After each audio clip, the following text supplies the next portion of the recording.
আসসালামু আলাইকুম বন্ধুরা, কেমন আছেন আপনারা সবাই? আশা করি আপনারা সবাই ভালো আছেন। আজকে আমি রান্না করতেছি চিকেন চাইনিজ ভেজিটেবল। রেসিপিটি খুবই টেস্টি এবং রেস্টুরেন্ট স্টাইল।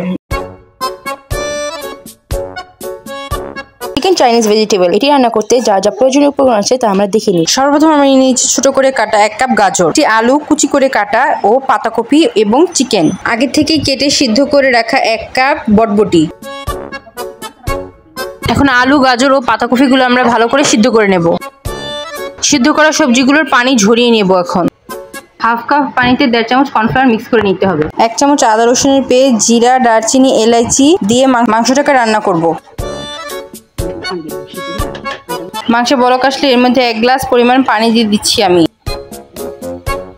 পানিটা দেওয়ার কিছুক্ষণ পরে আমরা এটাকে এখন 5 মিনিটের জন্য ঢেকে রান্না করব। এখন ঢাকনা তুলে এর মধ্যে আগে থেকে সিদ্ধ করে রাখা সবজিগুলো আমি দিয়ে দিব।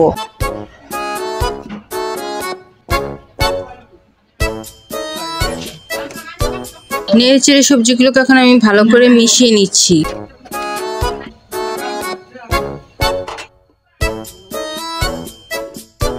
5 থেকে 6 মিনিট আমরা সবজিটাকে ঢেকে রান্না করব। এখন ঢাকনা খুলে এখন আমরা আগে থেকে পানিতে গুলিয়ে রাখা 1.5 থেকে 2.5 চামচ কর্নফ্লাওয়ার একটু একটু করে দিয়ে দিব সবজির মধ্যে। ভালো করে নেড়ে চেড়ে এখন আমরা কর্নফ্লাওয়ারটা সবজির সাথে মিশিয়ে নেব।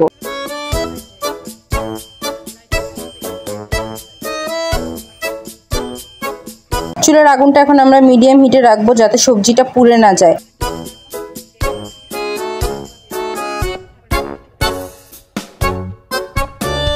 আর মাঝে মাঝে সবজিটা নাড়তে থাকবো।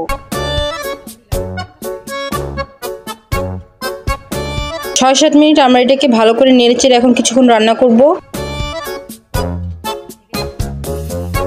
আমাদের সবজিটা তৈরি হয়ে গিয়েছে। এখন আমরা এটাকে কিছুক্ষণ মাত্র ঢেকে রান্না করব, তারপরে এটা পরিবেশনের জন্য একদম প্রস্তুত হয়ে যাবে। তৈরি হয়ে গেল আমাদের রেস্টুরেন্ট স্টাইল চাইনিজ ভেজিটেবল। দারুণ সুস্বাদু ও দেখতে খুবই লোভনীয়। রেসিপিটি ভালো লেগে থাকলে একটি লাইক, সাবস্ক্রাইব ও শেয়ার করে দেবেন। আমাদের সাথেই থাকবেন। ধন্যবাদ। আসসালামু আলাইকুম।